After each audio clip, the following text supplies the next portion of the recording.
বন্ধুরা, সম্পূর্ণ পর্ব দেখতে চ্যানেলটি সাবস্ক্রাইব করুন। এবার মুখোশের আড়ালে দেবলীনার আসল চেহারা দেখে ফেলল ইন্দ্রাণী। ইন্দ্রাণী গাঙ্গুলির কণ্ঠে কঠোর সুর। এবার আর কোনো মুখোশ তোমাকে বাঁচাতে পারবে না দেবলীনা। ঠিক সেই সময়ই আয়ুষ্মান গাঙ্গুলি এগিয়ে এসে পরিস্থিতি নিজের নিয়ন্ত্রণে নেয়। চারদিকে গুন্ডাদের ভিড়, অন্ধকার গুদামঘর, আর মাঝখানে একের পর এক চমক। ঘটনার শুরুটা আরও নাটকীয়। কুসুমকে ফোন করে আয়ুষ্মান গাঙ্গুলি যখন জানায় যে ইন্দ্রাণী গাঙ্গুলি কিডন্যাপ হয়েছে এবং মুক্তিপণ হিসাবে কুসুমের মৃতদেহ চাওয়া হয়েছে, তখন কুসুমের মাথায় আসে সেই দুঃসাহসী পরিকল্পনা। অনুশ্রীর সাহায্যে নকল মৃতদেহ বানানোর প্ল্যানটা ছিল নিখুঁত।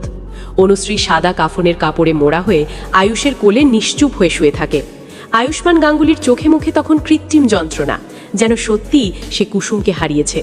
দেবলীনার আস্তানায় পৌঁছে সে যখন বলে দাঁড়ান, তখন পুরো পরিবেশ জমে ওঠে সাসপেন্সে। দেবলীনা যখন ইন্দ্রাণী গাঙ্গুলির দিকে রিভলভার তাক করে গুড বাই বলতে যায়, ঠিক তখনই অনুশ্রী মৃতদেহের অভিনয় ভেঙে উঠে বসে। সবাই অবাক। সেই ফাঁকেই কুসুম, ঈশান আর পুলিশ ঢুকে পড়ে। শুরু হয় ধস্তাধস্তি।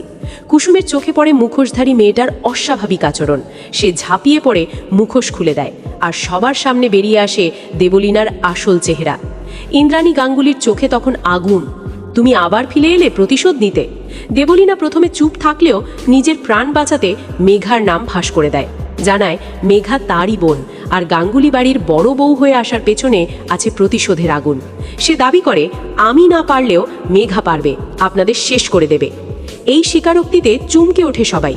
আয়ুষ্মান গাঙ্গুলি অবিশ্বাসের দৃষ্টিতে তাকায়, কারণ মেঘা ইতিমধ্যেই সবার বিশ্বাস অর্জন করে ফেলেছে। ইন্দ্রাণী গাঙ্গুলি সঙ্গে সঙ্গে সিদ্ধান্ত নেয় মেঘাকে নজরদারিতে রাখতে হবে। পুলিশ দেবলীনাকে গ্রেফতার করে নিয়ে যায়, কিন্তু যাওয়ার আগে দেবলীনা হেসে বলে যায়, খেলা এখনো বাকি। এরপর গল্প নেয় নতুন মোড়। মেঘা বাইরে থেকে নির্দোষ সাজলেও ভেতরে ভেতরে নতুন প্ল্যান আঁকতে থাকে। সে গোপনে এক অজানা লোকের সঙ্গে দেখা করে, যার নাম রুদ্র। রুদ্র আসলে দেবলীনার পুরনো সহযোগী। মেঘা তাকে বলে, দিদি ধরা পড়েছে মানেই যুদ্ধ শেষ নয়, এবার আমার চাল। কিন্তু সে জানে না ঈশান গোপনে তাদের কথোপকথন রেকর্ড করে ফেলেছে। অন্যদিকে গুরুদেবের ভবিষ্যৎবাণীর কথা মনে পড়ে ইন্দ্রাণী গাঙ্গুলির।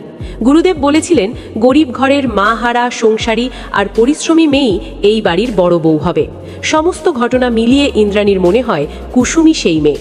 তাই দেরি না করে আয়ুষ্মান গাঙ্গুলির সঙ্গে কুসুমের বিয়ের সিদ্ধান্ত নেয় ইন্দ্রাণী গাঙ্গুলি। কিন্তু বিয়ের আগের রাতেই ঘটে আরেক বিপত্তি। মেঘা কুসুমকে ফাঁসানোর চেষ্টা করে, বিয়ের গহনা চুরির অভিযোগ তোলে। বাড়ির সবাই সন্দেহে পড়ে যায়। কুসুম ভেঙে পড়লেও আয়ুষ্মান গাঙ্গুলি তার পাশে দাঁড়ায়। ঠিক তখনই ঈশান সবার সামনে রুদ্র ও মেঘার গোপন কথোপকথনের রেকর্ড বাজিয়ে দেয়। সত্য সামনে আসে। মেঘার মুখোশও খুলে যায় সবার সামনে। ইন্দ্রাণী গাঙ্গুলি এবার কঠোর সিদ্ধান্ত নেয়, যে এই বাড়ির ক্ষতি করতে আসবে তার জায়গা এই বাড়িতে নেই।